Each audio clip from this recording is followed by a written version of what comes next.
According to this, hello and welcome back.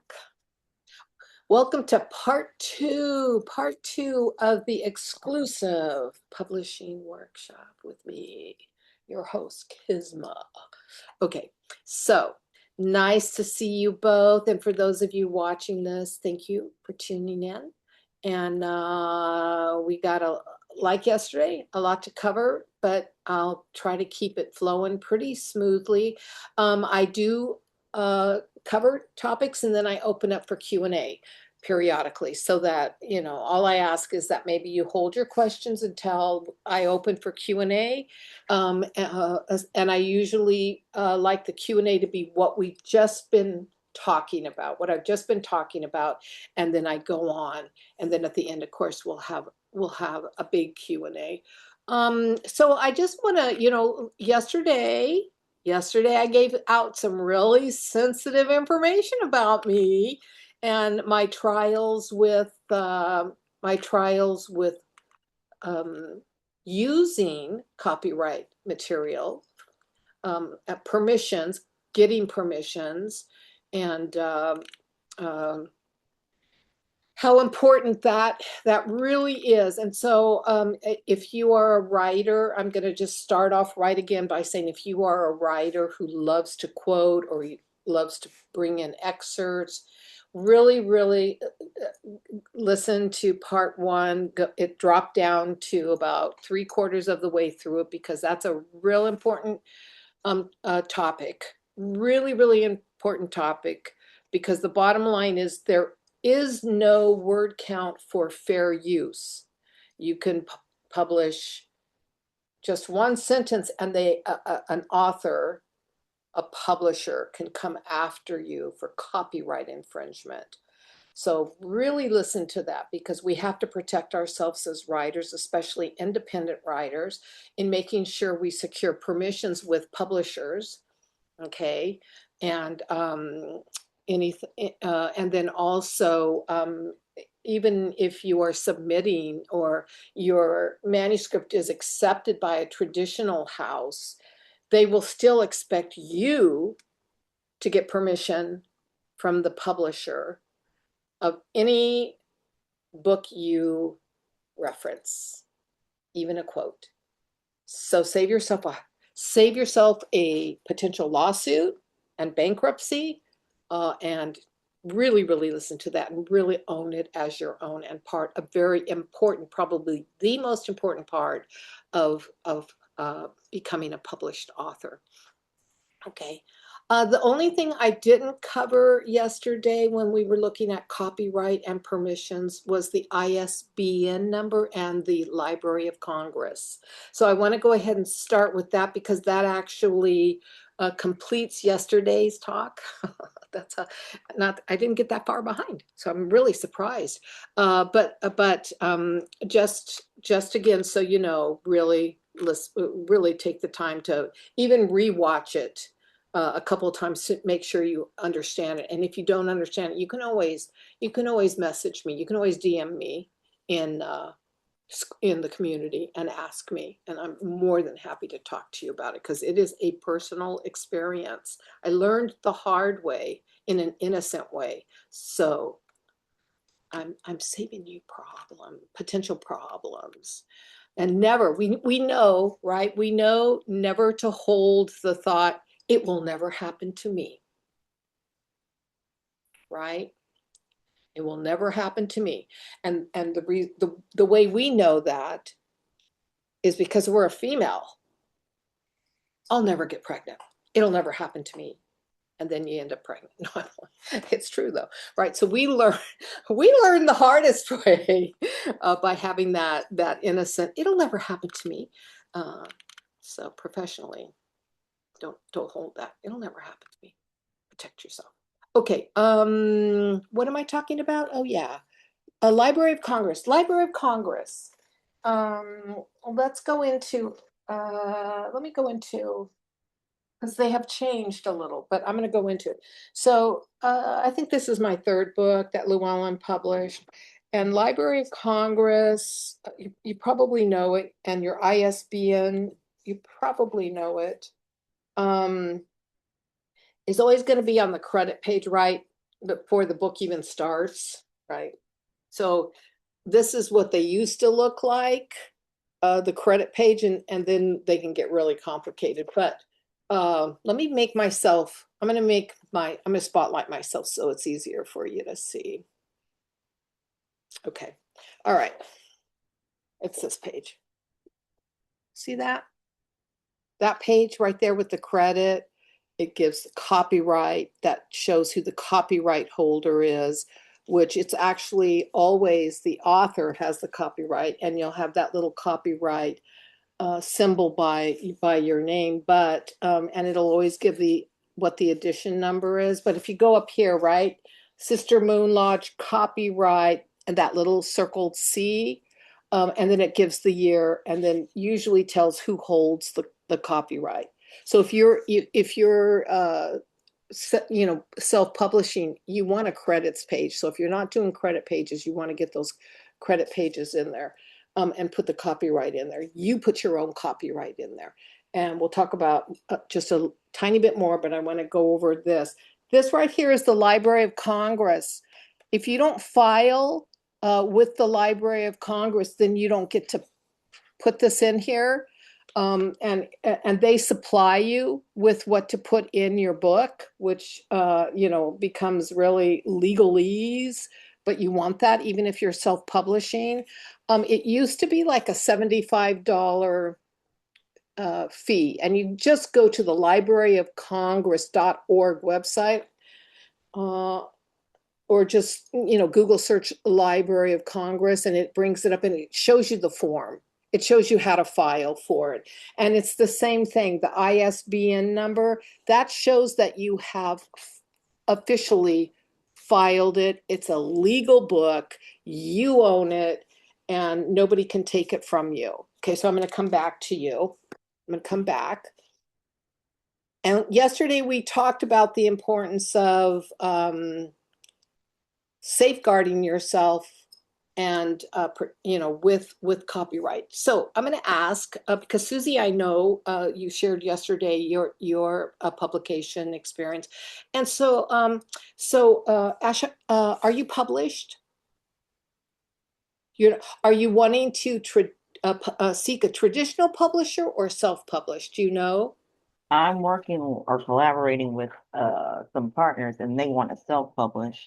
Okay, there's no problem with that. I mean, there used to be a day that there was a time when it was there was a real stigma about self-publishing, but not anymore today. It becoming an indie author is actually totally acceptable, and there are conventions, and there are agents, and there are all kinds of groups that really cater to the self-publication. And we're going to look at some of the publishers too, and also some of the red flags and where not to go.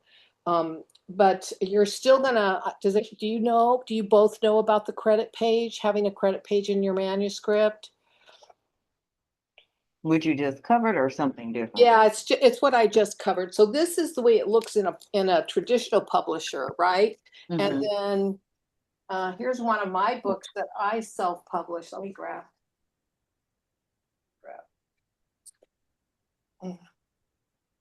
And my credit page, I just laid it out in the same fashion as, oops, here I got it. These are important pages. Hmm. Your book has to have it. You want it to have it, even if you have a group. Hmm. Okay, so again, it shows the name of the press. I have a small press. It's called Bridget's Press. So any of my self-publication, it's listed under Bridget's Press, and the city of the Newport Beach. So then it shows you always have, this book is, if it's fiction, this book is a work of fiction. And the best way and easiest way to find that blurb is go into any fantasy or fiction novel, pull it out, and it's going to give you the blurb. Pop Okay. that in if it's a fiction, a novel. Put that in. Definitely Okay. put that in. Because people are weird.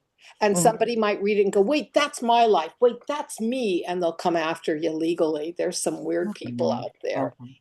And this covers you and says, no, this is the author's work of imagination. And, Mhm. you know, okay. And then you always have the copyright, the name, and who the copyright. And I always put in mind, oh, you can't see it, sorry. All rights reserved. And I Mhm. can make a copy of the credits and pop it into the classroom Okay. replay area, okay? But this you want to have. And then I also put out here that there is no part of this, no part of this may be reproduced, stored in a retrieval system, or transmitted by any means without the written permission of the author. That's Mhm. become more important. And that has to do with copyright and permissions and copyright infringement. And then the ISBN number, mine, this isn't registered with the Library of Congress, but it does have an ISBN number for a soft cover. If you're bringing it out hardcover and soft cover and ebook and audiobook, each Mhm. type has to have an ISBN number. So it's not Separate one, ones. And I'm they sorry. they all have to have separate ones. Yes. So for example, my ISBN number has in parentheses after it SC, soft cover. Mhm. Okay. And then hardcover will have HC. Ebook will have ebook. And audio will actually have audio. So that's important to know. And then of course where it's printed and all that good stuff.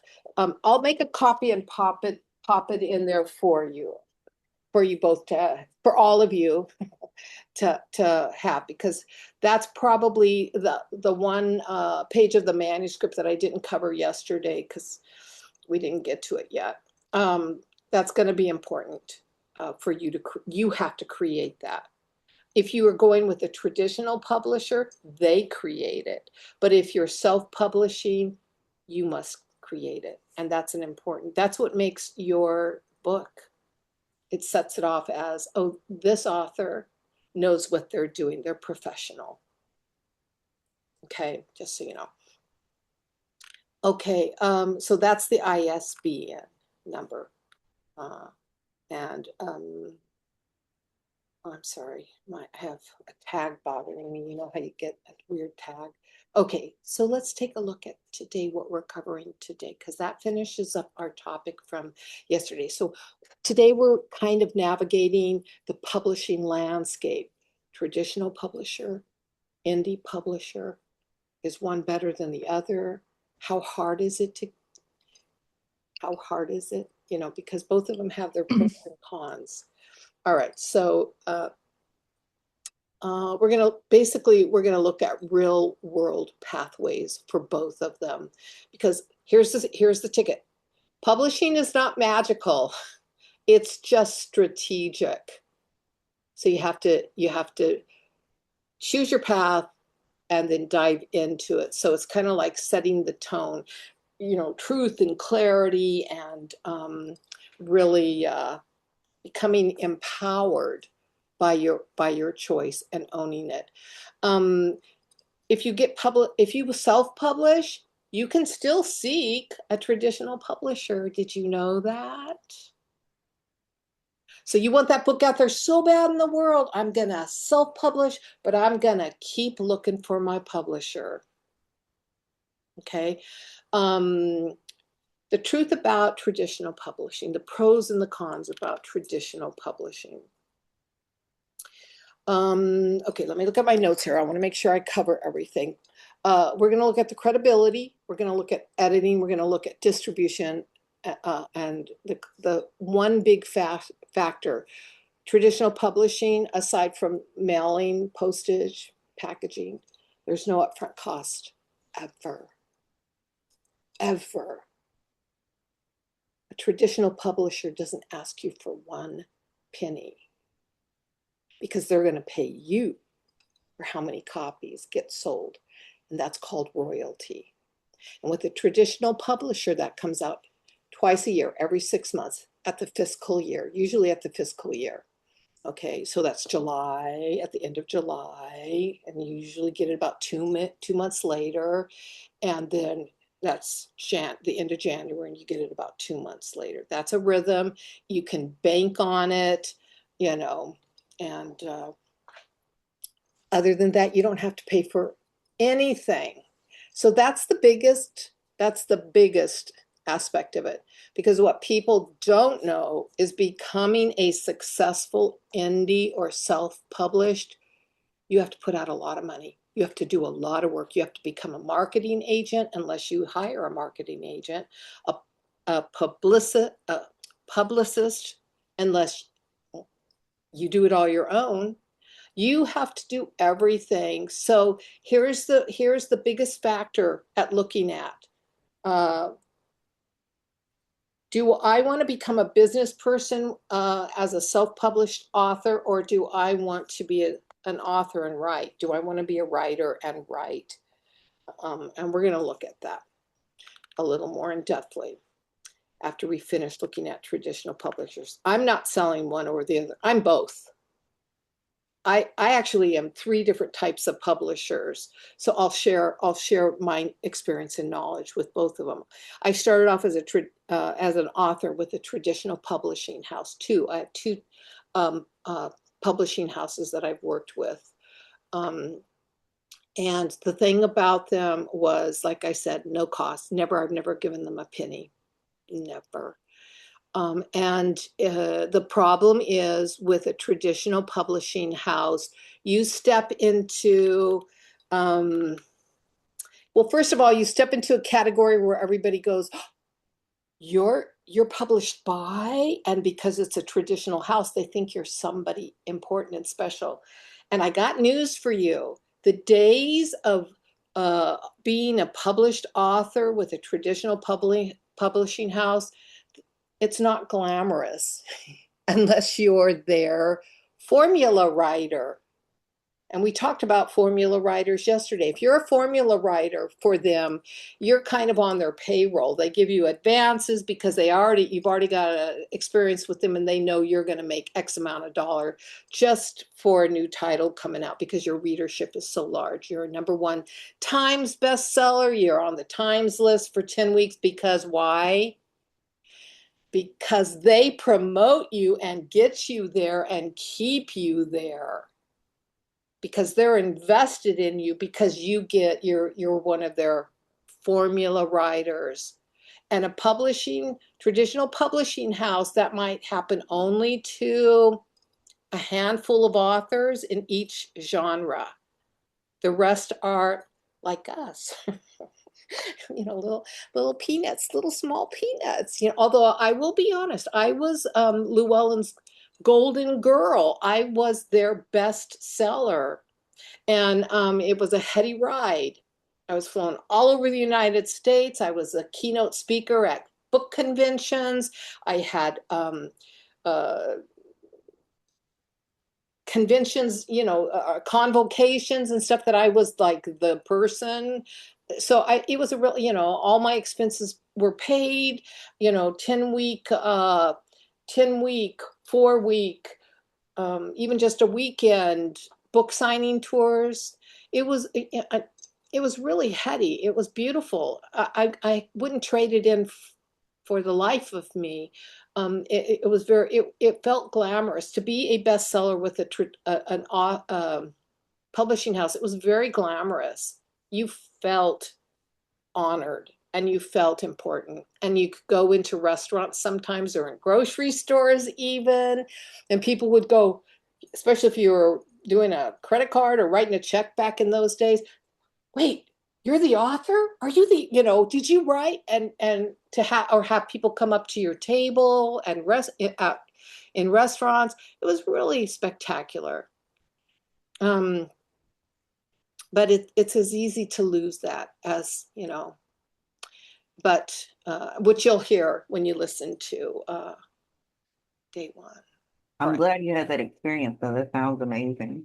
it was pretty dang cool. It was pretty dang cool. Yeah, yeah, I'm not gonna lie. Um, but I'm okay with not having that lifestyle anymore. It wears on you. And during that timeline, I mean, I had a baby and it was like, oh my God, I'm on the road traveling. I'm going over to England. I'm going over to Germany. You're being flown to book conventions, the big book conventions where you're the keynote. Denver, I went to Denver.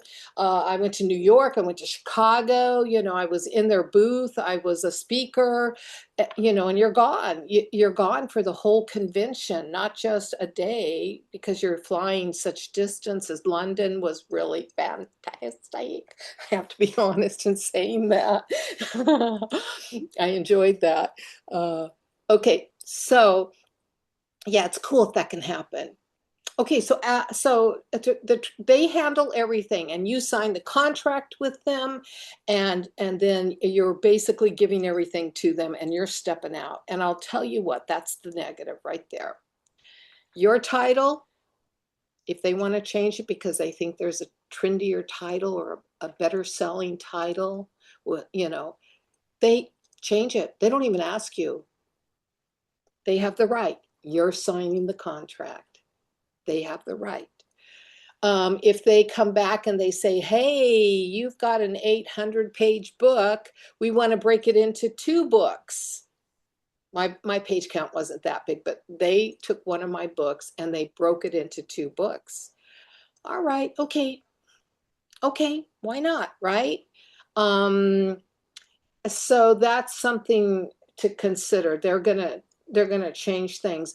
Hey, Kisma, this fairy faith tradition of ancient Ireland book is so phenomenal, but we're changing the title and we want you to rewrite a few sections in it and make it fairy Wicca, because Wicca is the best-selling keyword buzzer in the world right now. But I'm not Wiccan. I'm bardic. I'm druidic. I'm not Wiccan. It's a bestseller and we're changing it. So you either say yes and go with the program and sign the contract or keep the contract, because you can break a contract with the publisher. Okay. It does cost a little money, but you can break it. Or you sell out because your ego's so big because you already have 4 other bestsellers with them. And you think, oh, yeah, all right, whatever. Okay. That's the biggest negative. It no longer really is yours. And I sold out. I really think that's why that thing with that Scottish author happened, because I sold out and the fairy went, fuck you, Kisma.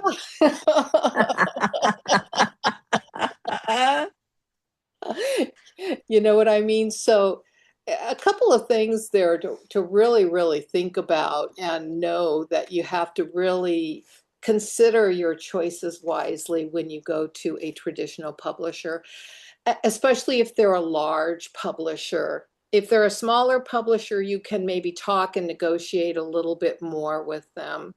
Hi, Lauren, welcome.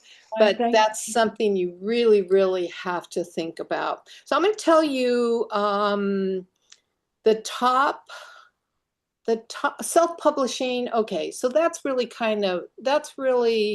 I went over the law of 13 yesterday, so look at that, listen to that in the replay, because that's important. Self-publishing, all right, and because I think, like, Ash, you said you're with a writing group that's wanting to go that route. Susan, you've gone that route. Lauren has gone that route. I've gone that. We've all experienced that route, but there's some things you have to really, really look at. Um, and that is, well, that's probably the biggest reason to self-publish is the speed of it. Because with a traditional publisher, it can be 3 or 4 years after you've written the book that you finally see it published. It's a snail. You just have you. to let it go and move on to your next book. But with self-publishing, as an indie, there's 2 ways you can go, right? You can go with, they used to be called vanity presses, but they're not vanity presses. There still are vanity presses out there, but there's this Segway press that came when POD started to get big, and that is that they're not even a POD. So, but they're not a vanity. Vanity press means you sign a contract with a small company, and it's for a certain number of books to be printed for you. So 5,000, 10,000, whatever. You're paying for that. They're handling everything, and then they send you the inventory, and you got to have someplace to store it. And it's all on you to sell, to market and sell those books. That's a traditional vanity press. People who are like Tony Robbins. Does everybody know who Tony Robbins is? He's a inspirational big guy who thinks he's really important, and he probably is to a lot of people. But he came out of the a timeline when it was called The Secret. Yes. The Secret. And Ash, how old are you? Well, you don't have to say. You can put in chat if you want, if you don't want it to go on too. Because I I call might be. myself a 41-year-old babe. Oh, you are a babe. You're looking good. You look good for 41. I would have Thank thought maybe you were, like in your 20s. Seriously, you're looking good. Okay, so yeah, so someone like him of that caliber who's constantly jetting around the world and speaking all the time, going to a vanity press and getting his own books because he has a huge marketing group and selling them at your own conventions. That's the way to do it. But for you and I, that's not the way to do it. So the next step is looking at a house where you sign with them. You usually pay an amount. They handle all of the production costs, putting the book together, getting it printed out, and then they will, for another fee, put it onto their website and work with I just went blank. Oh, a distributor. I forget the name. I'm so sorry. I've forgotten the name. But like this is with Author House. I went to them because um, when I went to them for my novel series, um, indie print on demand had not been conceived of or brought into the public. I was one of the first group of authors to do what was called um, electronic books. Now we just call them ebooks, right? And nobody knew what they were, and nobody bought them. So I was a little ahead, and even the publisher was just like, "Oh, so sorry, it's going to catch on. You wait, it's going to catch on." And I'm like, "When? Like in another you. decade?" And it took another decade before now ebook is the thing. We'll talk about that. But okay, so here's the thing.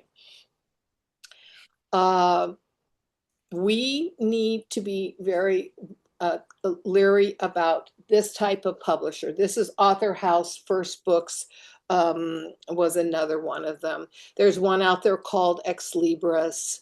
Not no no no no. There's one out there called Amazon Publishing, which isn't Amazon. Mm.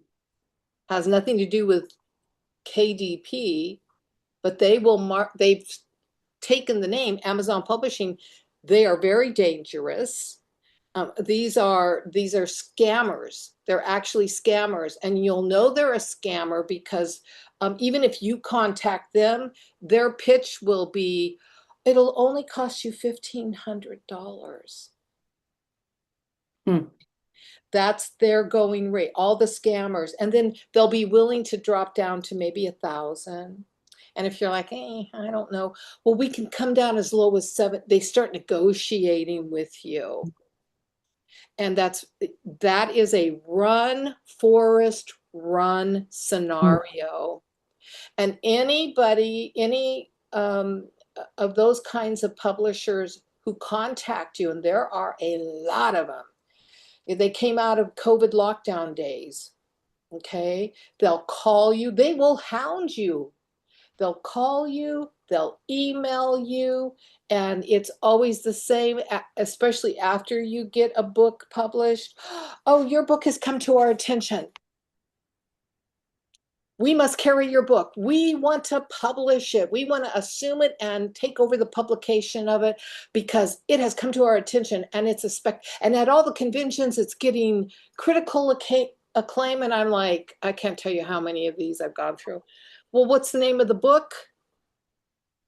They can't tell me the name of the book. They just know that I've been published. And Mm. when I say, wait, you think I'm a I'm a new author? I kid you not. I've had this probably a conversation probably 1,000 times. This is not a joke. And I'll say to them, you haven't researched me. You don't know that you don't know that I have 22 books published. Uh, uh, give me the title of one of my books. Mm. Um, they'll have the keyword. Oh, one had fairy in it. Oh no, you don't get it. I have a lot of fairy titles. You know, I have the whole Fairy Chronicles, a 6-book novel series. Is it that? Is it any of those? Is it the Fairy Faith of Celtic? The Fairy Faith, not of Celtic. Because I have 3 nonfictions with that in it. They cannot tell you. They're really do not even consider them. Do not even consider them. And once you get their phone number on your phone, you Mm. block them and report them as spam. Don't even don't even entertain the idea of them. If you start getting emails, because the more you start going out and searching for KDP or anything that's remotely connected with a self-publication as an author, you get onto a list Mm. somehow, and you will start being hounded. Anybody that you did not personally contact, do not an agent, a movie producer. I can't tell you how many movie producers want to produce my movie for $150,000 deposit. I'm like, what the hell is wrong with this world? You really have to protect yourself. You really, really have to protect yourself. So what you do is you start. I think I have a list too of reputable um, well, I'll get to it. I'm scrolling down to find my email, but the big thing is really really watching out for the scammers who contact you. Um, you have to vet them. You have to really really vet them. And here's how you know instantly if you talk to them that they're a scammer. Okay, provide me with your website. Provide me with your portfolio. Who your top 3 best-selling authors? Because if they're a publisher, they should have no problem providing that. And you'll start getting that. Well, no, we don't. No, we don't. No, no. And they'll give you a website usually, and you'll go to it, and it's a fake loopy website to where you start clicking internal links within the website structure, and you'll get 404 page errors. Mm. So you got to start looking at that. So what I mean, unfortunately, a lot of predators, a lot of predatory hybrid presses are out there, vanity imprints, and I have created a vetted safe list of some resources to really consider that are good legitimate service providers, but you really even have to constantly vet those. And because people are stealing names. People are stealing names. So like KDP, everybody's heard of KDP. Yeah. Yeah. Okay. That they're directly connected with Amazon. And it's the Amazon, the big, Mama Jamba Huh. online commercial supplier of everything and their mother, which, in a way we all kind of hate because they put so many brick and mortar stores out of business.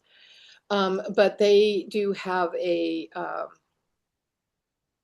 And I'm going to tell you about that, about KDP and where it came from, in case you don't know how it came about. But I do have a list. And one of the things to really look at is when you self-print, Amazon KDP, and I have a handout, so you don't have to write this down if you don't want to. Ingram Spark. Ingram was the one I was thinking of. They're a book distributor. They weren't a publisher in the beginning. They took books and they went to conventions, and so they would pick and choose the ones that would be in their booth that they were willing to promote. And they help to, they're like they were a marketing company that they'd help to sell your book. So they now are a publisher, a KDP, a POD, a print on demand. They're really worth it. They cost a little bit more. KDP hardly costs anything because they're with Amazon. But Ingram Spark, probably those two are what I consider to be the most reputable. The most reputable. Author House is another one, but again, yeah, there's a cost there. And we'll look at how much that costs. I know I keep saying we'll look at, but I'm kind of going over a cursory and then we'll dive in. But as a print on demand, you have to obviously have a publisher ready manuscript. It has to be just as if you were submitting it to a traditional publishing house. You have to work with print on demand templates. Don't create your own template, or it can get easily thrown back into your face because of a hairline margin that is not in your original that you submitted, but that is because of an offset with their printer. And you can't correct it, but they refuse it. And they say, no, make it bigger then. And you're like, what? How do I make a 8.5 by 11, Word document that I popped into your, do you see what I'm saying? They catch you in this weird loophole. I've experienced that with an art book, Okay, so start off with a regular manuscript layout before you start getting all fancy with fonts and sizes and stuff. And that's all in yesterday and handout. And then the other thing is a KDP. I'm sorry. I'm so sorry. I keep saying that. POD, self-publication. There's nobody to edit it except you unless you hire a professional editor, because every author can only edit their book up to a certain level, and then your eye stops seeing any errors. And that's a fact. That's a scientific brain study fact. And so, even if you have several pairs of eyes, like with reader groups, or, like you're in a group, Ash. So maybe, all of you have to proofread it. I've been in a group of 5 writers, had all 5 proofing, and over half of them missed over 50% of the errors. Ooh. It just happens. Not everybody is a proofreader. Not everybody is an editor, even if they're the author. Okay. So you gotta be prepared for that. Traditional publishers, they edit. They do all of that for you after you submit a manuscript, published. Why am I so tongue-tied today? It's Friday. But you know what, publisher ready manuscript. Okay, you have to come up with your own cover unless you go to a company that gives and creates covers. I have a list of really good ones that but it can be expensive. It can be really cheap, and then your cover will look really cheap. Okay, so hold on a second. I'm gonna do something with you real quick. Just give me a moment. Let me find it here. Gotta find a couple.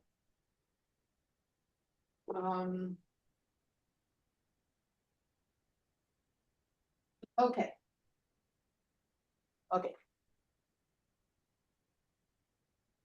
I'm still big. Oh, I'm sorry, you guys. I didn't realize that. I was big. Here are some books. Here, these are 3 of my books. Sorry. Which one, which one is a traditional publisher? Can you tell? The one on the far right. This one? And your left. My left? This one? Yeah, Yeah. that's what I was gonna say. Which one? Click on. So let's do just- this. Let's should have number said it the title. 1, 2, 3. Okay, 3 is the one I was like. 1, 2, One. 3. Which one? Which one is the 3. traditional? 3. 3? I think one. You think 1? Okay. Guess what? You're right. Okay. That is the traditional publisher. That's my second book. These 2 are pretty darn good though, aren't they? Yeah. But I paid money to have them done. I paid money to have this one done. Oh, yeah. That That's looks nice. very professional, doesn't I it? like that one. Yeah, Yeah. yeah. Yeah. I paid money to have this one done. Oops. I paid Okay. money to have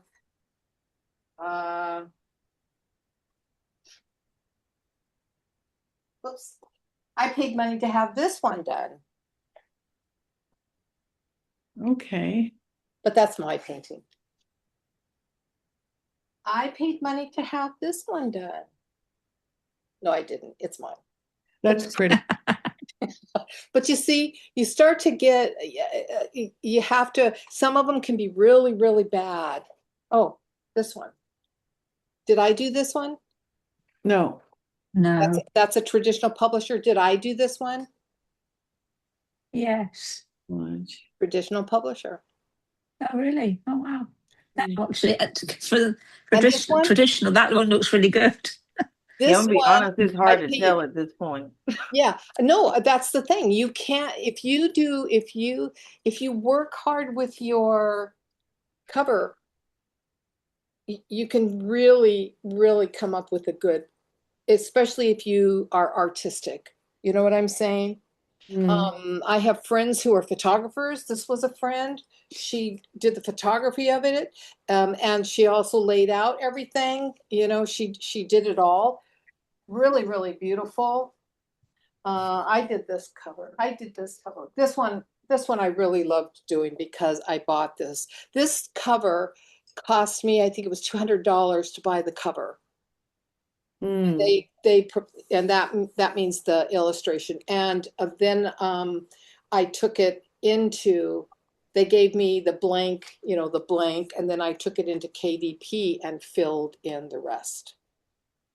Where do you stand then on if you purchase a cover? Somebody I'm does sorry, like the artwork. what? Oh, how does it work then with copyright once if you use an artist's work other than your own that you've paid to It goes create a on, cover? it goes on Does your it become credit. your It goes on your credit page. right? It always So does goes it on, be no, it's not yours. You purchased it, and then here on your credit page, cover design and art by Kisma Reidling, cover and chapter illustrations by Kunstblau. right? Okay, You because put it on I've had your credit page. yeah. Yeah, I've heard some people say that they've like purchased artwork, had somebody design their artwork, or like they've taken photographs and used it, and then the photographer or the artist has kept the copyright of that image. Yeah, I don't own the copyright to their work, but I credit them in always, always, always on my credit page. Yeah. Even a traditional publisher credits the So cover in theory, then, artist. Huh? in theory, then somebody else could use that same image for their cover. No, because like for example, this that I bought, as soon as Yeah. this company, when you purchase the artwork, it goes off their website. They don't resell it. Right. They Okay. only Yeah. That's one of the cool things about this company. It's only a one-time use. Now in KDP, Right. when you go with their images, that could show up on Yeah. 50 million different books. Mm. Yeah. You gotta be careful about that aspect of it. And you don't own it at all, but if you can find somebody, to help you provide the illustration or create it yourself, Uh-huh. one, two. I mean, I can count this. These are I used in a lot of my books. I actually used photographs that are my own. I took them. You know what I'm saying? Mhm. So Yeah. you get creative. You just have to get creative with your cover design, and you have to use that publisher's template though, or their specs perfectly. Because if you don't, they can reject it. And trust me, I've gone through that. It was tedious to have a cover, a beautiful cover, rejected. That one POD I showed it yesterday. Sorry, I'm showing some of it again, but it's important. This done with the blurb, for this book. Mm. Beautiful, beautiful, beautiful. It was done, and I redid it to size for KDP. And they rejected it. They rejected it. They rejected it. I redid it so many times. So see, there's two different covers because they just couldn't get it right. So that's the negative when you work with two different templates from two different companies. Hardcover, versus, but here's the thing about blurb. I use blurb a lot because you can go in and you can have a free account and you can set it all up and you can design beautiful ebooks with them. And all you do is buy the PDF for $6.95, and then you can publish it as an ebook. But the problem is if like KDP thinks there's any a design issue with it, they kick it out. They kick it out, and they always kick it out if I bring in something from Blick. Always, always, always. Not Blick, Blurb. So, all right, let me keep going. There's so much. There's so much about the other thing that's important is let's say that the interior formats, again, PDF, or I'm sorry, PODs. Don't ever set your manuscript up as a PDF. I said that yesterday. I'm saying it again. Don't set your manuscript up as a PDF, or you'll have problems. First of all, uh, traditional publishers won't accept a PDF. They'll kick it back to you. So if that's all you have for your book that you're self-publishing, you have to redo it all as a document. And taking a PDF and converting it back into a Word document, it's a screwed up manuscript. So when you do it, always do it originally as a doc, a docx file on Microsoft Word, and then save it as a PDF, and then double check your PDF, because the Word document saves just fine as a PDF, but not the other way around. Mm. So be aware of that. Save yourself heartache. But PDF or KDP I do think KDP is the easiest, cheapest way to go. Not that we need or want cheap, but you only pay when you have to pay like a fee for having the what's called a proof copy come to you. I think they call it something different. With traditional publishers, it's called a galley proof. And that's a copy of the book before you okay it and release it to them for their 72-hour evaluation, whether they're going to accept it and reject it. And just because you go, this proof is awesome, doesn't mean that when you release it to the 72-hour internal investigation that they're going to accept it. They find one little thing, they kick it back. So make sure you really work hard. But there are a lot of reputable small presses. We always discount the small presses. This book right here, this book was published in 1989 Hmm. and it is still in press. I still get royalty checks.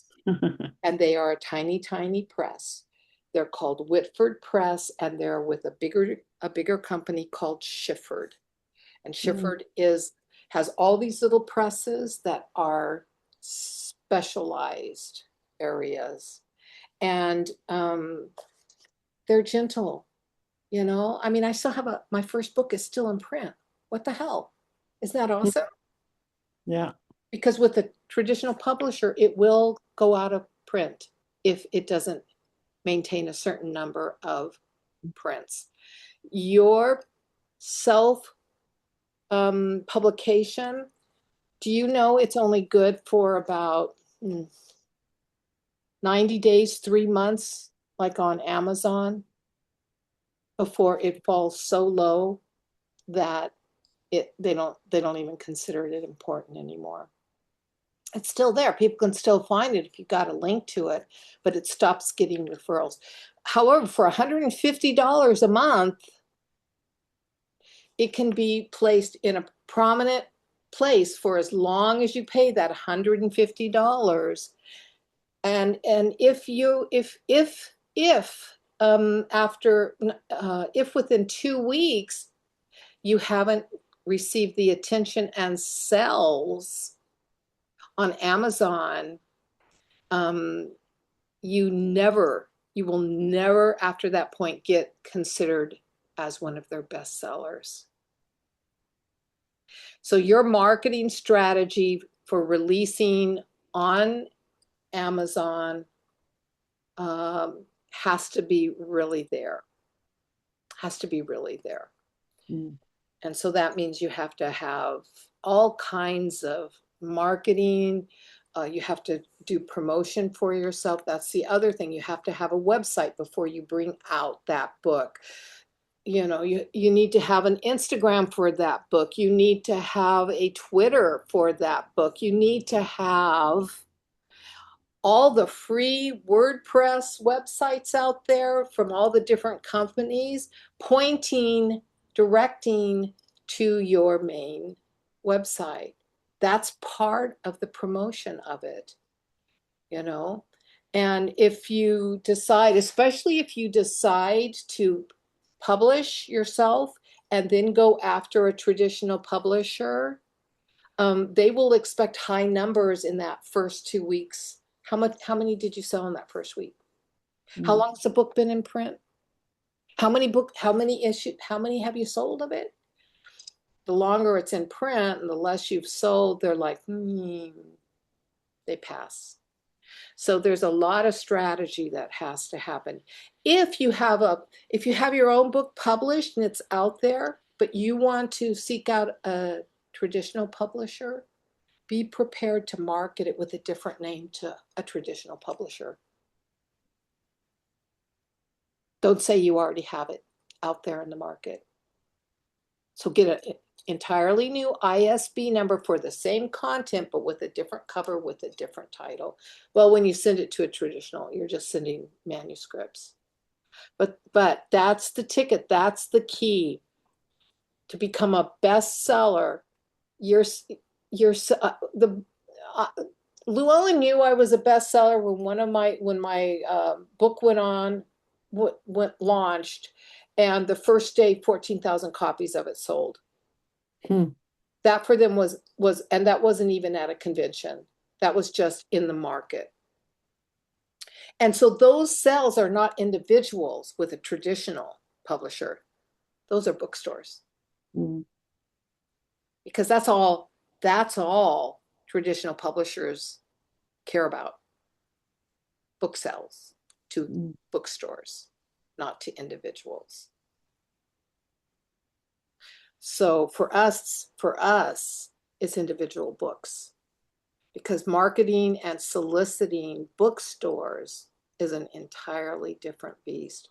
Here's the other thing. Don't do anything by email. Don't contact anybody with I want to sell you this. Will you buy it by email?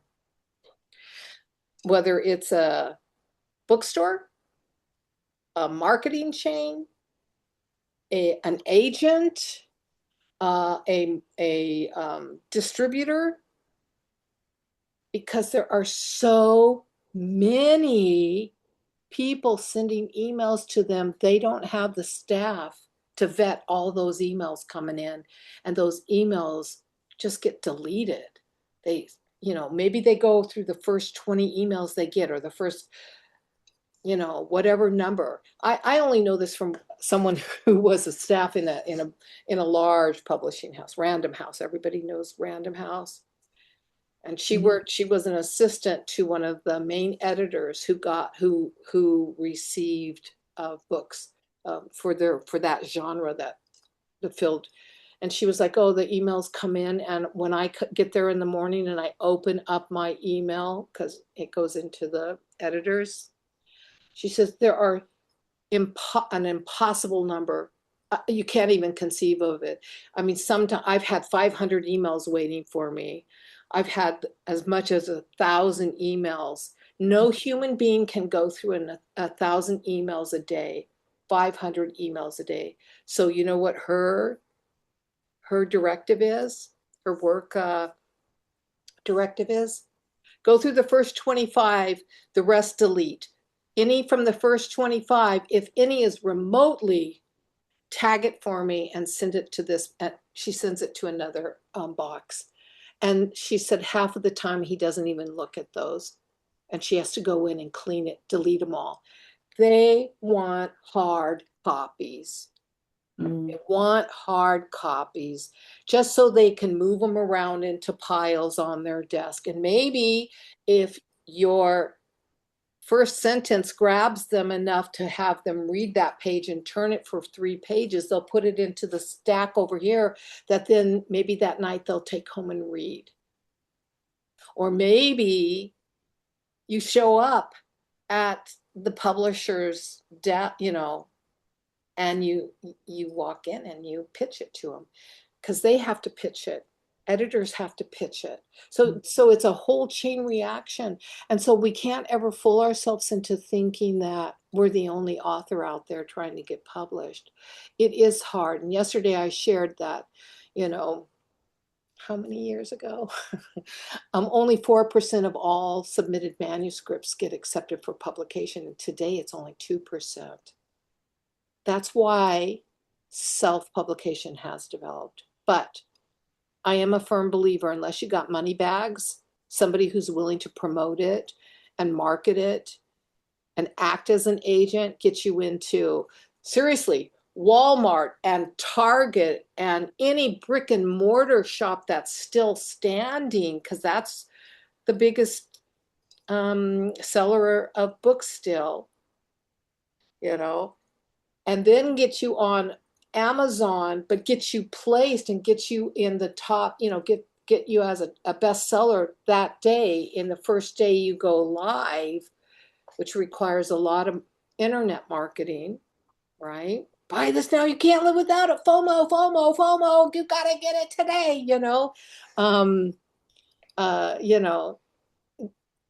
you get buried. And I'm not saying all of this to make us kind of go, wow, what the hell? But to bring the reality of being a published author is work. I have books where I probably only sold 50. But I keep them in print because, damn it, it's my book. You have to just be, you have a group, right? So Ash, for example, you have a group, and what's the dollar amount your group can bring together? And are there people in your group that are willing to help pay for an advertisement of it as soon as it comes out, because you need it. You're going to have it. Is there somebody who's willing to be the one, if you guys aren't going to go out, and getting an agent is almost impossible. That's word of mouth. That's introduction. Agents today are introductions. And you have to go solicit them. So you have to be willing to go to different writer gatherings, agent conventions. You know, you have to be willing to go out and hoof it. You really do. You know, it's hard. And agents aren't all that. I've had an agent. I had an agent for like 16 months.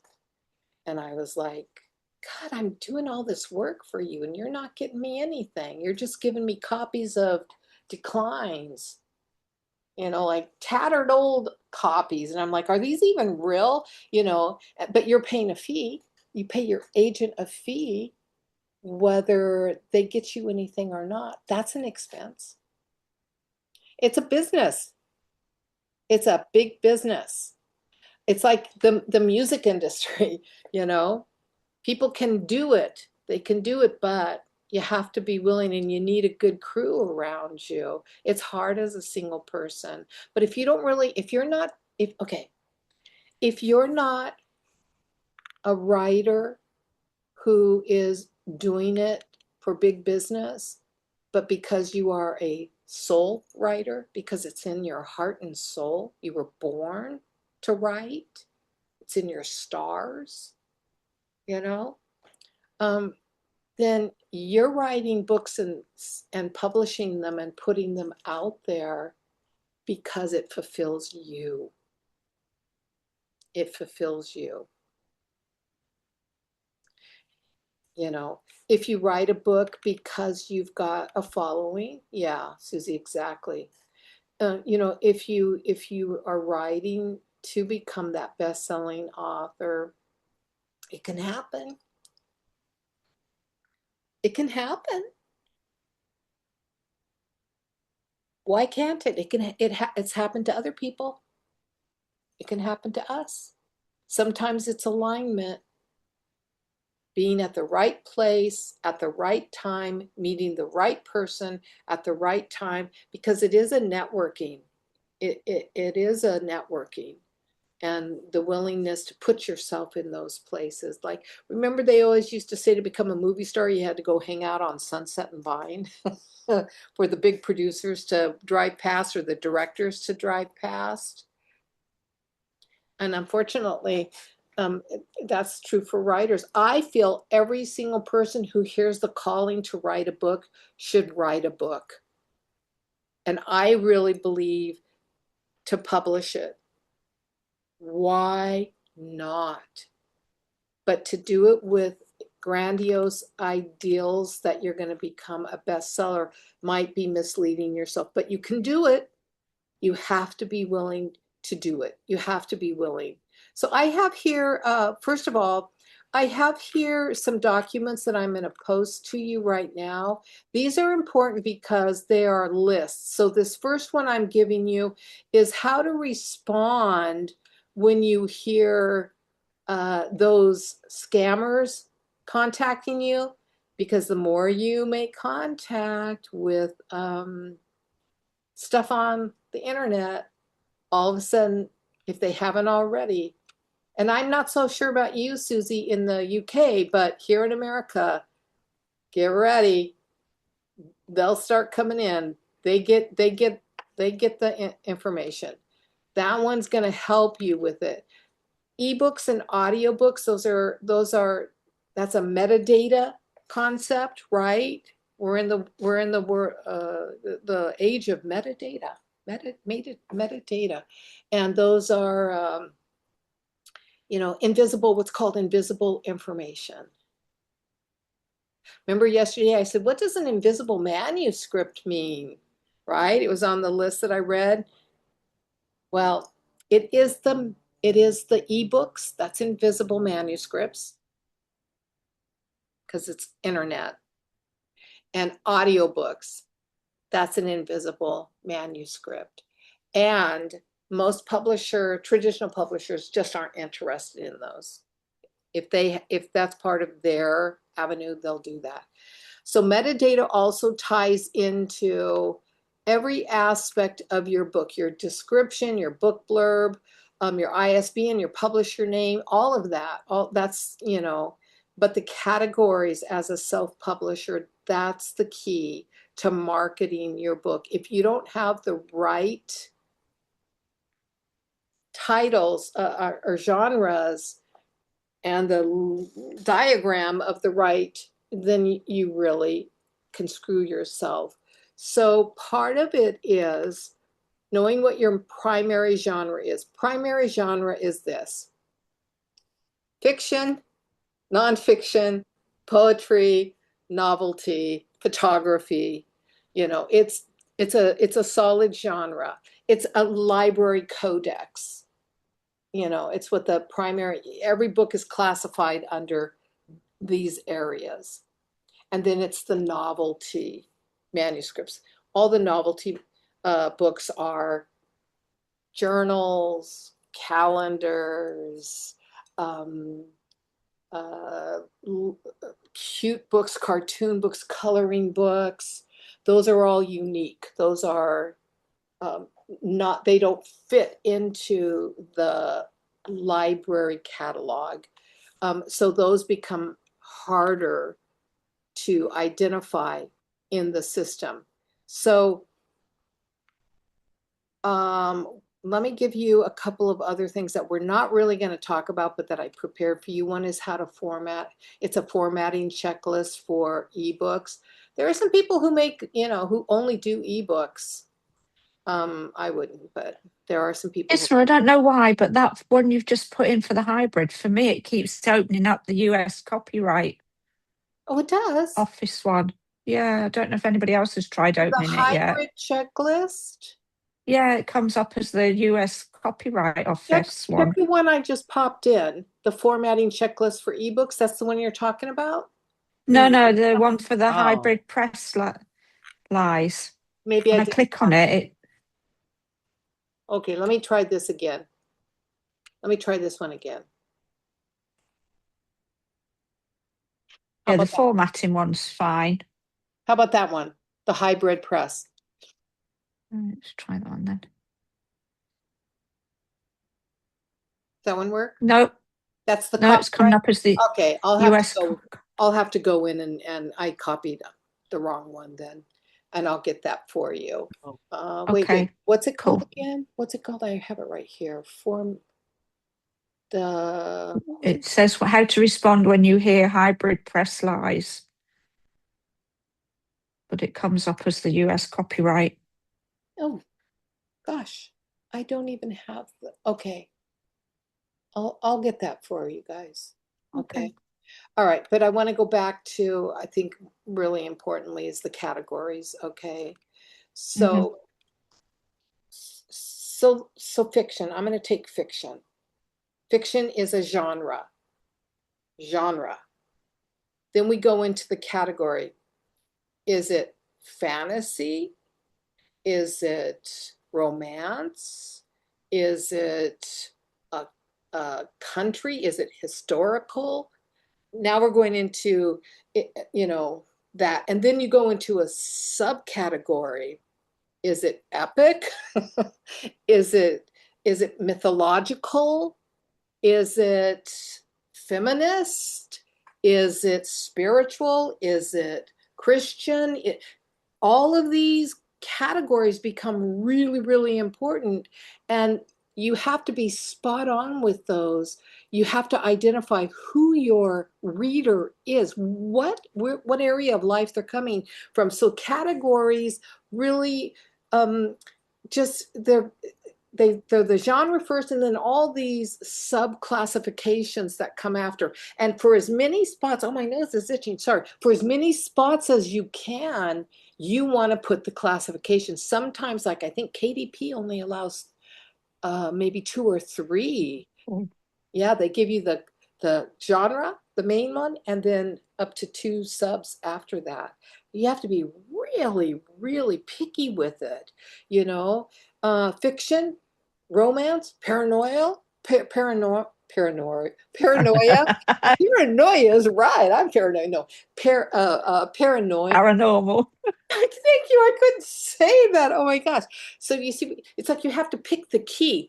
Who is really, don't go off here. You know, you're writing fiction and romance. You know what? There's a lot of housewives that love romance novels, Midwestern housewives. Seriously, you have to do a little Google research. Ask. If you work with the AI, actually ask, who's the number one buyer of romance fiction? Oh, they'll give you a current statistic. That's one of the great things AI is really good for providing us with, if you believe in supporting AI. Otherwise, go to Google. Google information, however, is going to give you a listing of a bunch of different resources you can go to check to get what their opinion or their listing is. So it's, and did you know the top 10 on a Google page are the only most important ones?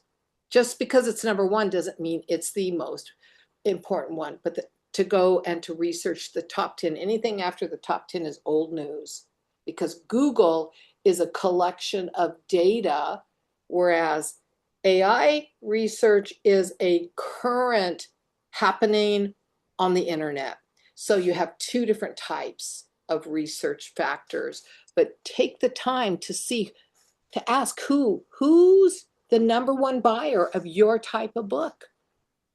Okay, so nonfiction, is it memoir?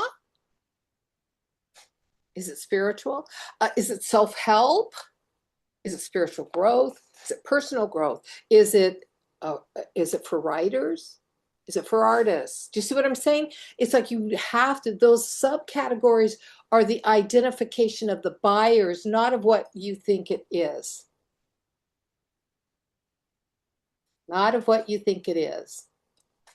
Genre, what type of, what in that, what's the classification in that genre? Now, who's gonna buy it? Okay, and that nobody's told that how to use that classification. That third is the person who buys it or most likely to buy it. And you know what? Whatever your personal belief is, if you want to sell that book and out in the marketplace, it's people who you would never associate with. Well, you still put their name down. You still put that classification down, because if they're already buying that type of book, feed them your belief. Put their name down and let them buy it. And, maybe change some consciousness out there. The ones we're going to change the most consciousness with and help the most are the people who aren't, most people after they bought 5 or 10 books in a certain classification in a genre, they kind of stop buying because they know it all, don't they? They know it all. Okay, so the categories, just really think of, they determine where your book appears in online stores, and which other book basically sits next to it. So pick those wisely. And like I said, choosing the wrong category, it harms your visibility. And it can even place your book in a genre where it really doesn't belong. So really, no. You can feed a description of your book, the title and a description of your book. I don't know what your personal belief is about AI, but this is one of the good things AI was designed for. You can pop that in and say, what is the genre? Because it has that data, it has that bank. Even though right now, it's being really called out for being bad on our environment. But here's the truth: all technology, right here, we're having the same impact on our environment as AI is. When you watch something streaming on your TV, we're having the same impact on our environment as AI is. If you're, whatever you're doing, if you're listening to Spotify on your internet, whatever you do technology wise, if you love crypto and you're surfing it, all technology is having the same exact bad impact on our environment. Over water consumption, because it's pure water, can't recycle, doesn't know what gray water means. So it doesn't recycle for the cooling of all the, if you use clouds, if you use email, it's all having the same bad effect. So we either have to get rid of all technology, but we can't single out one technology as being the culprit because it's all equal. That's a sad reality, but we're in the age of Aquarius, and I don't know how to change that. And so we're giving it to the environmentalists right now and the scientists to really look at it to help find out ways to make this technology better for us. But if we really, really, really, really, really want to help, we turn this off, we turn our TVs off, and we don't go back on them. And that helps save the earth. It's a hard spot to be in, isn't it? It's a hard spot to be in. Okay, so let me look real quick. Here's another one I want to get. Formatting checklist for ebooks. Did I give that to you already? I don't think I did. Let's talk about audiobooks for a minute. I have an audiobook. Did you know that? You can get me on Spotify. You can get me on Apple. You can get me on Ingram, Sparks. You can get me on, I forget where I'm on a host of places, but I have an audiobook and I get paid good money for my audiobooks because there is a wide community of people who only want to listen to audiobooks now because of the podcast epidemic. People love podcasts. So now they want to listen to our books as an audiobook. And the cool thing about it is they're relatively inexpensive. And I think I have a list here. It cost me $500 for the narrator, you know, and I'm filed with some of the biggest audiobooks right now. So you do get heard, but it's the same thing like a online bookstore. You got to be willing to pay. You got to be willing to pay. But the average cost for an audiobook narrator today is about 150 to 350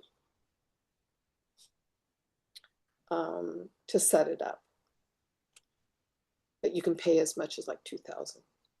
I paid 500. Whatever.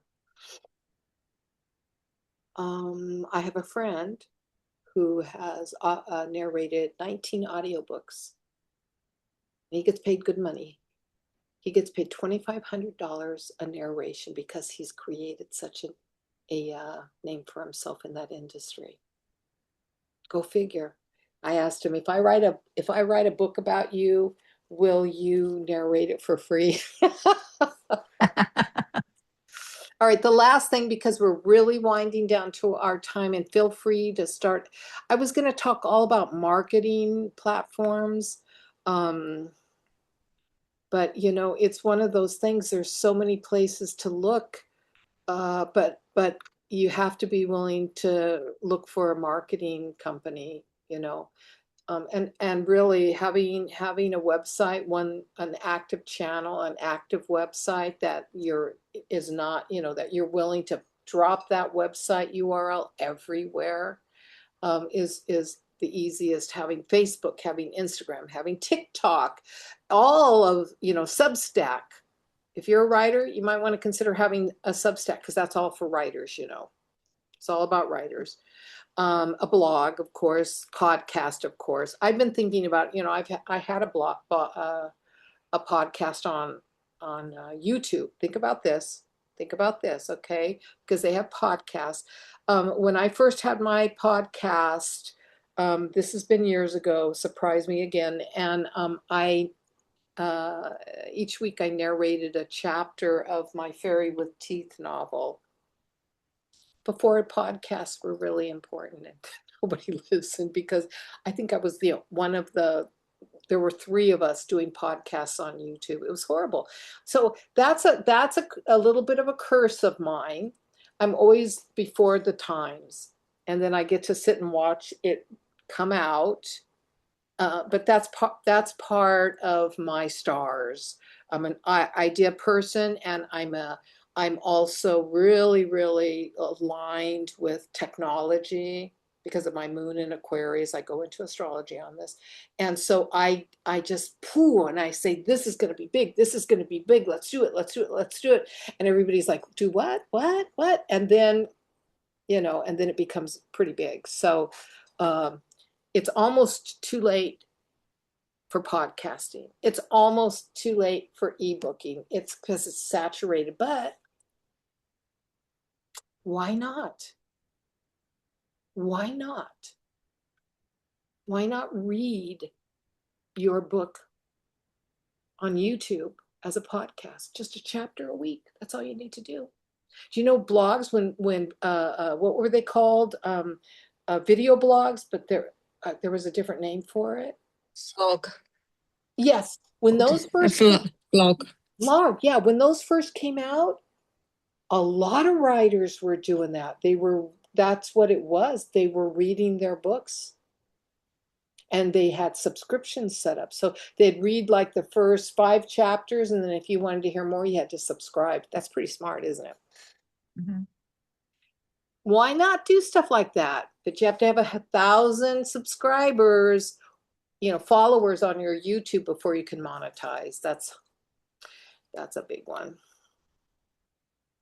So I don't know. What else do you want to know? There's a lot to consider. You just have to be willing, really willing to do the work and to look at the legal, to cover yourself. You can set your own royalties as a indie, right? You're given a formula. How much do you think they'll recommend, this kind of book is probably going to sell for this. They'll tell you, and then you get to see how much you would make at that. I always say take it. Don't overprice your books because nobody's going to buy them. Don't underprice your books because nobody's going to buy them. Be at market value, and that's usually based on what the recommendation of the platform is. And then the other thing that's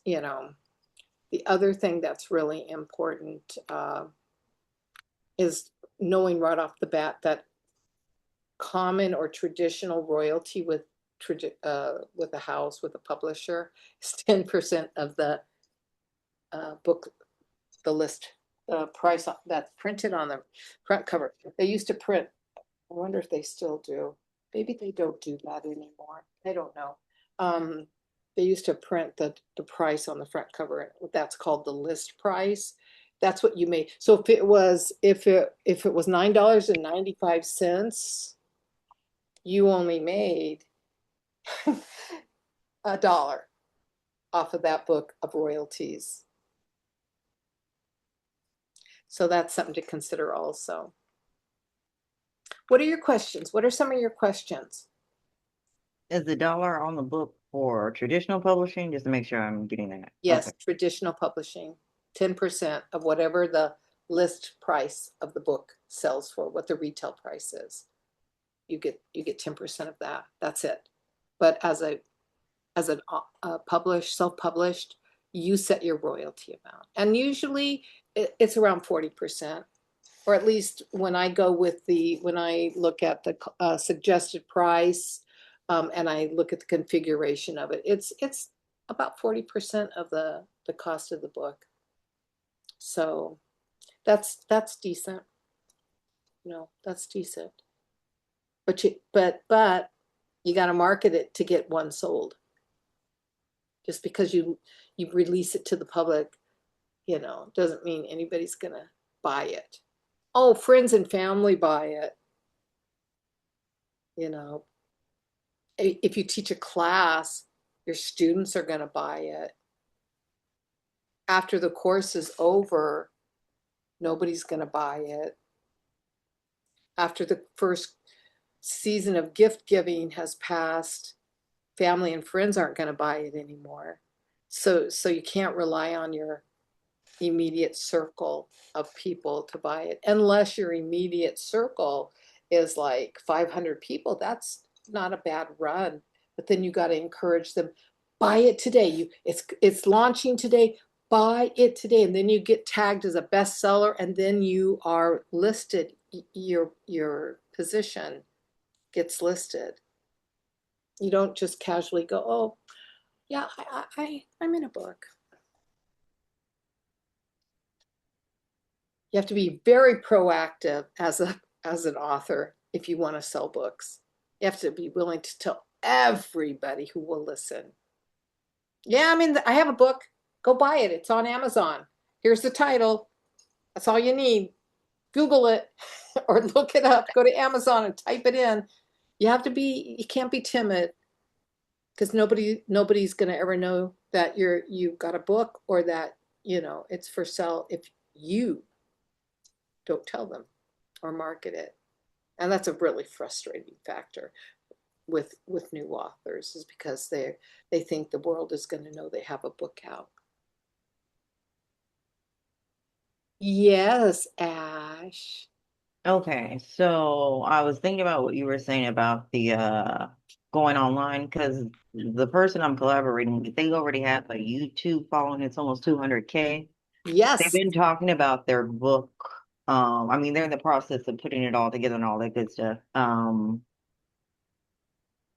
What is my actual question? So I guess I'm just thinking about what you said about actually doing like creating or being able for him to actually read it on his platform or whatever the case may be. What kind of channel does he have? I mean, what's the focus? That's what I was thinking about, because even though I guess spiritual is what I'm thinking. So I'm a past life regressionist. That's one of the things that I do. Okay. So he's deep, deep, deep into that, like very deep into all that type of stuff. Yes. So yes, it's spiritual, but then it gets kind of like abstracting, I'll just say for the sake of here. So just pinpointing, but I'm thinking spiritual as far as genre, but I don't Okay. know. It just all depends on what. So here's a question for you. Mhm. Um, when he goes, does he go live? Is it a live Mhm. stream? He goes live. Hmm. And when he live streams, does he specifically talk about topic? Does he do regressions? What what's like, Yes. give me an average session or stream. So typical traditional life for him, he's gonna pick a topic. So different topics on his platform of all his videos. And then he has, because on YouTube you can have like a members only. So in Mm. his members only, they get exclusive things to like the actual past life regressions live that he's done and things like that. So he definitely has a niche following, or people that are into what he's talking about from So that perspective. we get subscribers, but he's monetized. So he Mhm. has that private membership where they Mhm. pay. And okay, so you're already set up. So and you're a co-author? You both are writing the book together? I am not a co-author. I'm more of a, I guess you could say like an assistant, helping him to help him Okay. get it out there, that type of thing. Okay. So here's what happens. Um, he has to keep talking the book, every now and then dropping it as you guys are getting it ready. Hmm. How many, he has 200,000, and how Hmm. many are active, like, on a, So that's what I was gonna say, because I always look at the numbers, because okay, so he has 200K. If he does an average live, he may get anywhere from like we'll say 50 to 100 and something likes. We'll say that are people, and that's of the people plugging into it. So that's the part I'm really looking at, because yes, the big number, but there's always a percentage of the bigger number actually engaging. So okay, so what he's going to want to do, and this is going to become really important, is hmm. that, you know, when the book is done Hmm. and you've got the official title, Hmm. but it's not published yet. You drop it. I'm going to be giving a Hmm. special one-time offer, Hmm. OTO, right? This is kind Hmm. of like creating a bit of a funnel. Hmm. On my, I have a new book forthcoming. Hmm. It's not available to the public yet. It's Hmm. in production. Hmm. And then what you do is you can, once you, if you go like Katie, I'm just using KDP. If you go Amazon with it, you would do something like once you've submitted and it's in the process with KDP, you can actually do a soft pre-order launch with it. Mhm. And he would then, because your cover will already be done, he would have an episode where next Tuesday I'm going to be talking to you about Mhm. my book, and I'm gonna, and that day he shows you'll already have a proof cover, a copy of it, an author's copy of it, because you can order that. And then you say, it launches, it's going to go live on, it's already set up, it's already approved. Amazon's already like getting it set up behind the scenes. But you set the date, you set the launch date. Let's say it's the 30th. On the Mhm. 30th, it's going live, but he's doing his premiere on the 27th, which is just like 3 days ahead, or you can do it a whole week ahead. And on this day, I'm going to premiere my book, and I will give you a one-time offer. If you buy it today, you will get it at this price, and it's just a little bit lower than what, like maybe even just $5 off or whatever, Mhm. that one day. And he has his episode, and he plugs that book. He talks about that book. He has it there. He reads from it. It's like he's doing I mean, he has to really, today is the day. Today Mhm. is the day. This is my gift to you, you know, and then people can go and buy it, Mhm. pre-order it. It's a soft sell, and then it launches a few days later at the regular price. Boom, and anybody can buy it. And that soft sell is what also markets it into a number one position, Mhm. the soft sell. Okay. Because a lot of people will go and buy it knowing that the author, they told, man, I'm helping them out. Oh, they wrote it for me, because the Mhm. moment you say it's for you, it becomes, for me, because we're so, and it can be a really big sell. I don't know if you guys are interested in Amazon, but Now, I just want to ask again, so because to make sure I'm clear on how I heard it, there is an Amazon that has nothing to do with the big Amazon, but Amazon KDP is that's Amazon. If it's KDP, that's Amazon, not that's just Amazon. Amazon. Okay. Amazon, so KDP started, it was called Clear Streams. It was Mhm. its own little publishing POD. It was one of the first, and it came out.